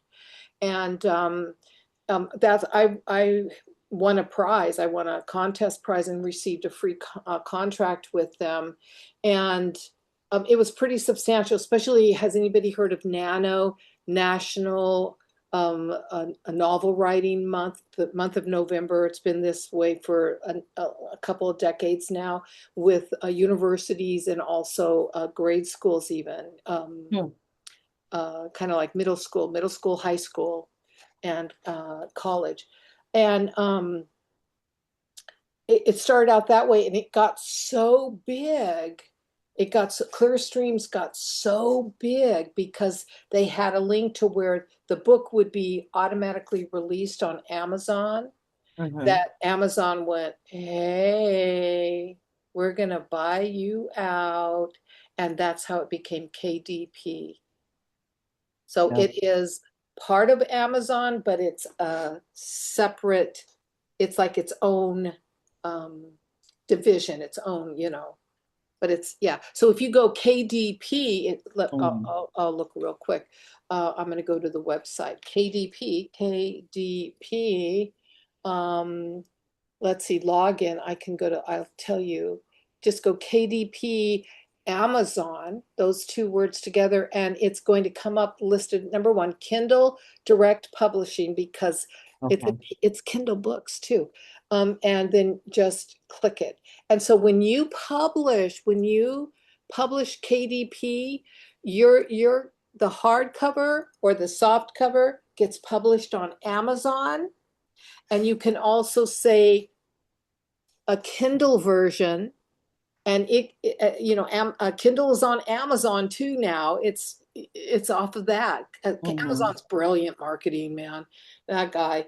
But Kindle is owned by Amazon now, and so all Kindle it immediate. But they're three separate. You have to set things up for each of those. So Kindle is considered kind of like, and then so you can go Kindle ebook, you can go Kindle book, you can go soft cover, you can go hardcover. I don't think they do audiobooks yet, but you watch. I mean, spot on Spotify, audiobooks is huge. Just go to Spotify these days and type in the word audiobook. You will be shocked at how many is available. And audiobook is important. I think it's really important to do because podcast is so powerful these days. Yeah, there's a lot of avenues we have. But Amazon, KDP, Kindle, it's all in one. It's all in the same area. You get paid your royalties every 2 months. Isn't that nice? And it can be a direct deposit if you want it. I get the direct deposit, or you can get the check. And there's something awesome about getting your first paper check as a writer. There's something really cool about that. So that's something to think about. Any other questions? Susie, you were going to show us some books. Oh, yeah. Yeah, let me spotlight you real quick because Susie has done a KDP. So she, and I've shown you already a couple of my KDP books, and wherever else they are in there. Let me spotlight you. Okay, Thank you. you're so welcome. So my KDP really is more of a hobby rather than thinking I'm ever going to be a published author. I mean, I've always had this sort of feeling that I'm going to write a book. And I've written a couple of like draft stories for more like spiritual children, one's like children's and one's spiritual. But for the moment for KDP, I was mainly using it to produce books. Well, I designed a couple of colouring books for my granddaughter, just so that because you can buy your own copies and what have you. And then this one I did. Oh, wait, hold it in front of you because you have a backdrop. Yeah, there you go. So this one I did with the idea that I'm going to teach people how to read oracle cards. So I get these ideas, but through the medium of color. So then it's like it has coloring pages in it with a space for like connecting and whatever comes up for you as you're coloring. Because I think coloring is very good. Color and coloring is obviously energetic and it takes you into that space where you don't think about things and it allows you to drop, ideas, thoughts. It allows the thoughts to come in. And I wanted it for sort of like beginners, really. So like this was like you to meditate on. You use this to meditate and then allow yourself that moment and space. And then I've just done everything as an alphabet. So A for apple, so on. B for bridge, B for bridge. So the idea was that, we'd use that I teach them through the, color and everything. And then in the back bit, I just there's a little bit about the 7 chakra system. Nice. And this is for children? No, this is for adults. Okay. But I mean, I guess at some point it could be maybe not young children, but certainly teenagers, maybe. Yeah. And then a little grounding meditation in the back. Interestingly, I'd never thought about copyright or anything like that, but for some reason I managed to put it in this book. So, but mine's at the back. Okay. So there's a little bit about me, then the copyright bit, and then no part of this book may be reproduced or stored in retrieval systems, etc. So that's that one. This was a journal. that I Mhm. created. I created an oracle deck called the Antara Key Self Care Oracle. And the idea behind that is with the cards, it gives you, so say one of them is inspire. So the card, I mean, the card's bigger than this, but then it's on the card, it says, I inspire others by living my truth. And then the idea of the journaling book that accompanies that is it gives you prompts to Right. then work with that card.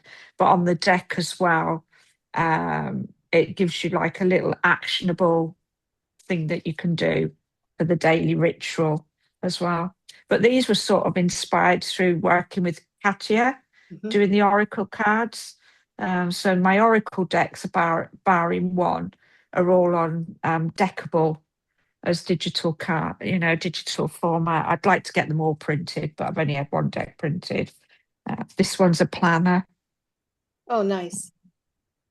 So again, I mean, you can't really see, but like pages for note taking, shopping lists, Does every page bucket have list. something on it? Yeah, yeah. I mean, I've got like this one spending tracker and a notes page. What else is there? An Because I, yeah, evening routine, and then a notes page. yeah. And And what template did you use for your books? Was it so I did all of this in Canva. okay? And uploaded it. Uh, yeah. So I use Canva for my sort of template organization. Mhm. Um, and these are 6 by 9 inches. Yeah. I don't know what that is in centimeters. I And don't you work in didn't centimeters. see the important thing So is she didn't use color internally, because once you no, bring color into your template, it can really mess with your pages. And the other thing I know for a fact with regards to books like this, where it's journals, if you have too many pages that are blank, mm, KDP will not publish it. You have to have no something on every page. page. Yeah, and Actually, it there used to be a maximum amount of pages as well, and I know recently they've increased the yes, maximum amount of pages you can put in. So I think 120. I produced one that had something like 300 odd pages in it Okay, yeah, as a journal. Um, yeah. but Oh, yeah, those are uh, lovely. Yeah, and Which those, one was for I've your got quite a few granddaughter? others on there. yeah. Didn't Sorry? didn't you mention one for your grandchild or granddaughter? Yeah, not the I haven't got a copy of that. She's got those. But Oh, yeah, it was that's just so amazing uh to me. I love that. I love I- that. Those books. yeah, I just one was I think Dottie's ABC, so it was like A for apple and the picture of the apple for to colour in, and then the other one that oh no, that was it. That was her ABC dinosaur colouring book because she was really into dinosaurs. So I created it using different images of dinosaurs for each of the letters, and then the other one was a Halloween one as well. Yeah, That's fun. that's And sweet. because then you can just buy your own author copies. So that's what I did, just bought them so that, and then gave them to like for Christmas and birthday presents and stuff like that. So did you But launch them publicly? Did you put them on the website to or be truthful, that's where I've fallen down. okay. And I know that, I've got all of these lovely journals. I did do a bit of a launch or tried to do a bit of a launch with my Oracle cards because the other thing with printing my Oracle decks, I wanted a nice box and a little guidebook. I just could not get my head around the guidebook. So in the end, I just produced a 6 by 9 book like this with all the oracle cards and the meanings in the book and made it as like an addition. So I sort of promoted it as a standalone as well, so that if they wanted to just buy the book rather than the oracle cards, they just flipped through and randomly selected a page, Yeah. had the card on it, and then the card's meaning and everything. Yeah. But yeah, that's where I fall down is the marketing side, Well, the is really marketing putting. side is hard. Mm, The marketing hard is, I mean, it's, I'm not a business person. I just want to create, either write or yeah, paint or, do that kind of stuff. But, yeah. but I'm going to show you really quick, I mean, these are KDP there, Blick or Blurb, I'm sorry, Mm, or um, uh, author library. These are, I mean, you self-published. So you look at this, and then all of those are published by a publisher, and I mean, they're just no different. The quality is no different No. a traditional publisher. So Mm. it's really well worth, you know, the self-publication. And So the thing is, certainly with KDP, once you've done your first two or three, it's quite easy to then do them and create them and the document. They have to be PDFs. if you're So, doing art books, ooh, well, yeah, that's a whole other. yeah. But you have to download them as PDFs and upload them as PDFs. But yeah, I've had a few that have been thrown back at me because of Yeah, whatever reason. most of my art books, I have to be honest, I did them all on Blick, not Mm. ADP, because it's too hard. Although, which one did I do for now, or was it this one? The Art of Unfolding I did on KDP. So, but All right. white pages, nothing, Yeah. no color goes up. So you have to really be strategic with how you lay it. Yeah, you can. I mean, I've done some where I have got color inside them. I mean, this one, Oh yeah, but I mean, albeit, colored pages, albeit, yeah, background pages. Yeah, yeah. that's But what you I've write. even done that with colored page. But what you have to look at there is you can do it with colored pages like off white or creams or whatever, but it adds to the printing cost, so Well, it it's makes the different book quality more paper. expensive. Yeah, You look at this, and we had colored backgrounds, and then we had colored mm, intents because it's an art book, and so this is yeah, a different quality of paper, mm, a different, But the problem with it is that you're constantly, if there's one little sliver of white right, on the margin, they throw it back at you.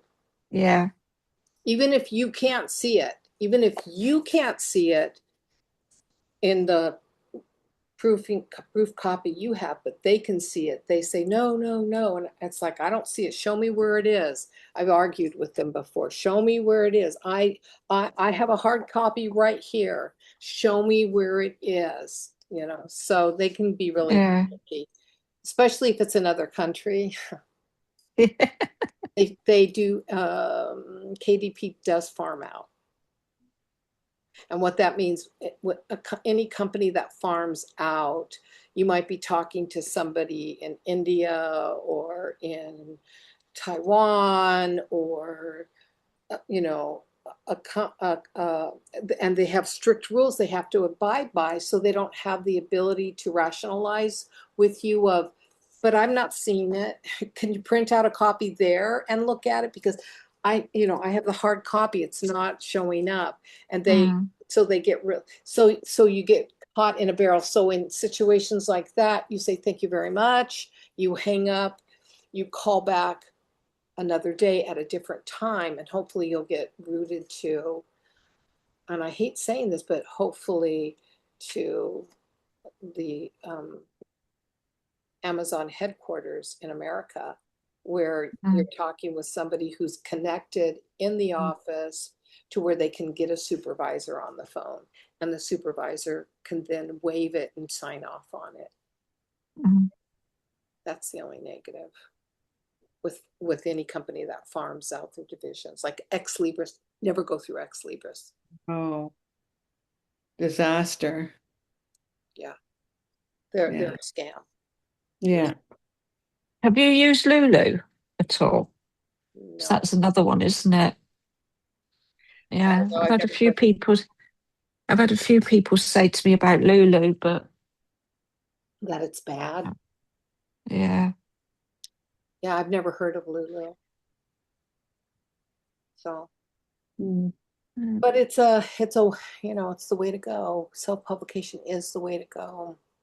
mm, And the other one that is worth considering, but the book quality is gallery museum quality, is blurb books. Yeah, I'm Mm. going to have a look at them. and that's Bookright. It's the template they use, the system they use is called Bookright.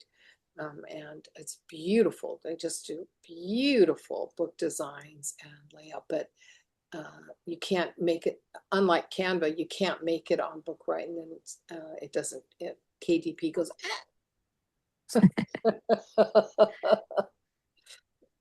well, thank You know, you. when you get, Yeah. you know, when you give us the list of genres and texts, Mhm. word counts and stuff, will that include children's?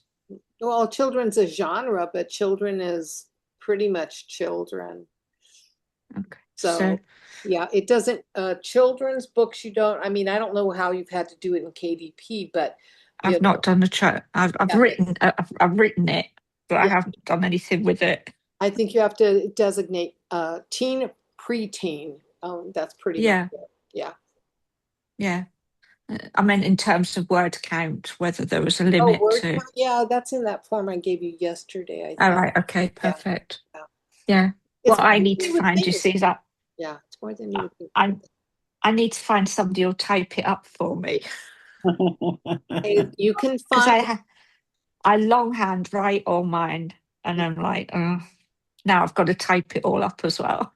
the going rate, you can find it as cheap as $5 a page, but the going rate is usually about $12, 12 to 15. All right. Okay. It's expensive. Yeah. It is expensive, Yeah. but you can find Yeah. them. I just There's what's it called? Fiverr. oh, Fiverr. Yeah. Seriously, for stuff like that, for because that's considered like secretarial, Mm-hmm. you know, you can get you All can get right. it. Yeah, yeah. Yeah. That was worth thinking about. It's worth looking Yeah. at. Well, this has been great. Thank you. You're It's so really welcome. inspired. It's really So inspired interesting. me to start writing again. Yeah. So I'm gonna get on with The that. writers workshop, that, the Yeah. monthly writers workshop and the visionary artist path. I really Mhm. wanna, I really want to have that a good writers group where we come in and provide also reading of each other's material, like, or listening That'd be or great. proofing, and help Yeah. each other in a way like that, because it's not only about writing, but it is also about providing help. Did you raise your hand again, I'm Ash, or did I not? I forgot to put it down. No, I did, but if someone else can finish. I just have a Oh, question. no, ask. Go for it. Kind of on topic, but off. I know you mentioned the friend that does the narrating. Is Yeah. he open to does he mentor or do anything like that with anyone, or is he willing to like, No, he doesn't. I'll tell you what, because we used okay. to we used to have a podcast together, and Mhm. a weekly podcast. We got the most live viewers we got was 13,000. We Wow. reached about Wow. 8,000. We did our live stream on Twitch. Mm-hmm. Have you heard of that? Yeah. So Mm-hmm. I've heard of it, yeah. yeah, we did it on Twitch, and we had a good audience, man. Mm-hmm. But people would ask him that, hey, how do I break in? Do you train? What's the class? Blah blah blah. His number one direction was go take an acting class, learn to be a That's narrator, exciting because I've been wanting to do that. Like, that's exciting. Okay. because it's narration is acting, Yeah. Mhm. and it's all about the voice, and Yeah. yeah. So he'd always give that, just go find a great, an acting, go to your local college even. You don't have to go to a really expensive, studio, or, but acting. So, and one person did. I remember this. The guy came back and he was like, I'm enrolled in an acting class. I told him I'm doing it because I want to become a voice actor. So he was up front to his instructor. And so the instructor apparently was giving him little, like, okay, now for narration, that right there, you're losing it. You gotta, and so he helped with some of the voice coaching for that guy. Brilliant. That's awesome. Isn't That that, is really isn't that awesome. cool? Yeah. People are really That's helpful. very cool. Yeah. I have to say one of the little nuggets that I've taken from this as well was when you said yesterday about, never start with the weather. And Never I start. woke up this morning thinking, I need to find where my notebook that I've written in because I need to check that. I was But starting with the weather. it's so easy to do. I mean, I think I did it in my fairy motif before I really knew that. I think I started with the sky is whitest over Locker is an old phrase I am fond of, and today is no exception. That's how I start that stupid book. But this is one of my novels that I self-published, and it really sold a lot of copies. But at that time, I had a huge readership that followed me over from Llewellyn because that's Mm. one of my first books outside of that traditional publisher. So they Hmm. didn't care. It's a fantasy novel, so. So when you write your novels, I know this is slightly off tangent, do you do a lot of research in terms of, um, I don't know. So, for example, one of mine has been about, it's called Flora's Pond, and found it actually. I've just made a note here saying research algae in ponds. Oh yeah, sure. I got a good So, book for you to read. That's all about algae and ponds, but it's kind of a horror story too. But all right. I'll tell you what it is. It's really good. It's my audiobook. I'll tell you, I read it. Um, it's written by it's written by T. Kingfisher, and it's Uh-huh. called, but it's all about algae and a pond, and it's a All horror right. story, but it's called what? Wait. Oh shoot, did I take it down because I'm done reading it? What feasts at night? Or, So the oh, author's T. Kingfisher. T. Kingfisher, and it's called, All right, I'll go look it up. yeah, look, because this author really, you could tell really, really, oh, here we go. What moves the dead? What moves the Oh, dead? If you like scary, she's pretty good. She's creepy. She's creepy. She's a creepy one. I liked her. okay. Yeah. And she's American and she's writing about Brits, about British Oh, people. So go all right, figure. okay. Go figure. Yeah. You know. That's funny. But she's good because you think I thought she was British until I listened to her bio at the end. Okay. Yeah, but Maybe she has it in her ancestry. could be, right? Could be. Maybe she Yeah. lives there now. Who knows? Who knows? Yeah. But yeah. Anyway, this was great, Kisma. It Thank was, you. Thank I you. mean, it's so fascinating, the ins and outs, and it was very practical. I found very practical information. So thank you.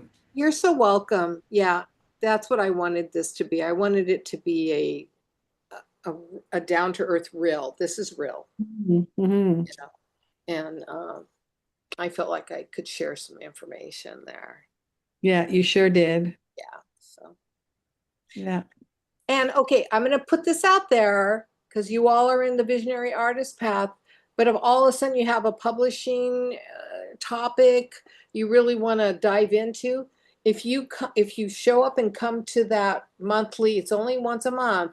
I'll tell you when it is. I don't even know when it is. It doesn't start until February. It's not until the 16th, and it's at Okay. 1 o'clock in the afternoon.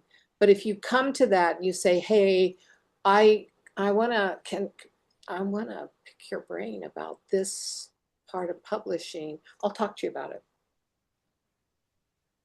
You know. So Is that going to be through visionary, Visionary Artist? yeah. Yeah. Okay. Cool.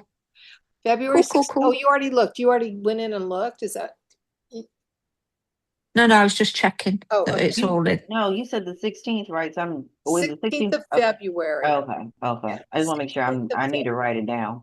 Yeah, today Yeah. we're kind of like leaving January behind. Yeah. The first month of 2026. It's over.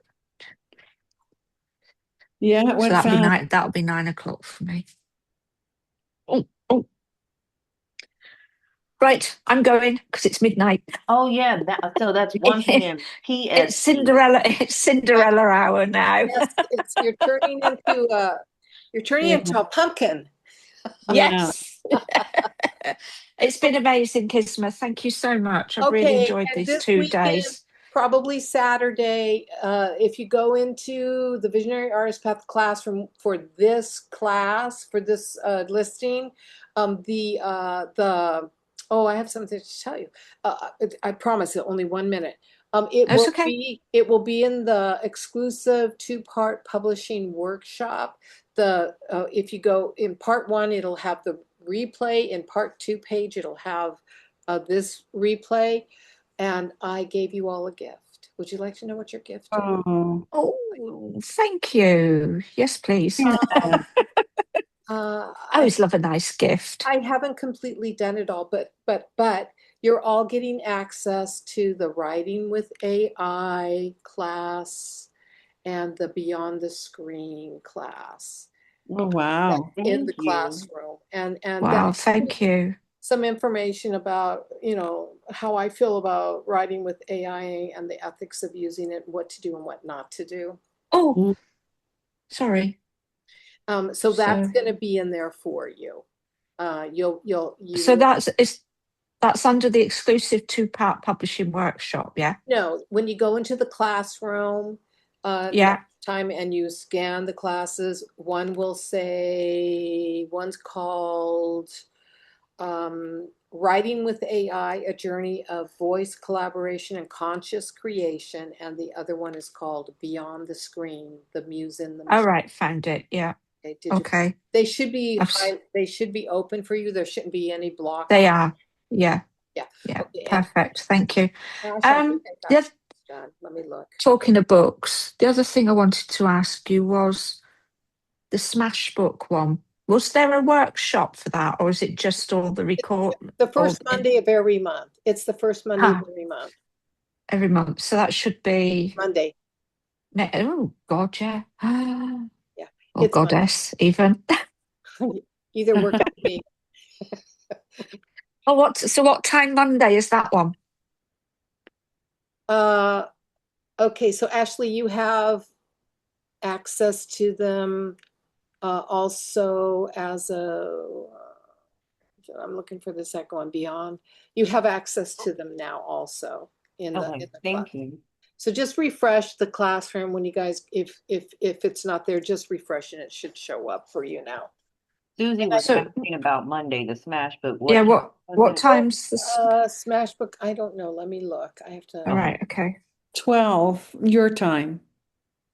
Is it 12 o'clock my time? 3 Okay, p.m. so that Let's 12, That'd be like 9, 8 o'clock for me. 8 o'clock. Yeah, that should be. It's just I've got a couple of client bookings to fit in. That's exciting. Yeah, if you 12 o'clock. It's only an hour long. Okay. So come if you No, want that's fine. an hour up to 90 minutes. If it goes over a few minutes, I don't. Okay. I don't. But Perfect. it's art and writing combined. Yeah. All right, okay. So do we need to bring pens, pencils? They're in the classroom. There's a folder. It's the second one that says Smash Book Sanctuary. Everything is in there. I'm very All good right, about perfect. providing information. Thank So you. when in doubt, go into the classroom and just look for the title. And it's Smash Book Sanctuary. Yeah, I mean, I've got that because I started to do the first lesson. Oh, that's creating your own Smash Book. Yeah. Yeah. Yeah, this one So is where am I looking? February. This one is February. It's under it's the February. We're working with Bridget, Fiery Arrow of Inspiration for spring, for the kickoff of spring.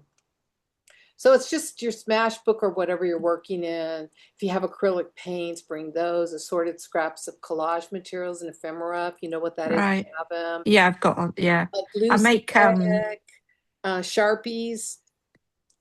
I make junk journals, so I've got a reasonable amount. But I haven't got all my stuff Or here. rip. I'm Yeah. a good ripper. So Right. Okay. it's Cool. just whatever you have laying around, really. Okay. Excellent. Thank you so much. This has been amazing. Thank you. Yes, Thank you. Thank you you. all are amazing. And it's lovely to see Back you all, at ladies. Thank Right. you for being So I'm here. going. Mwah. Night night. Take care. Bye, everyone. And you. Bye.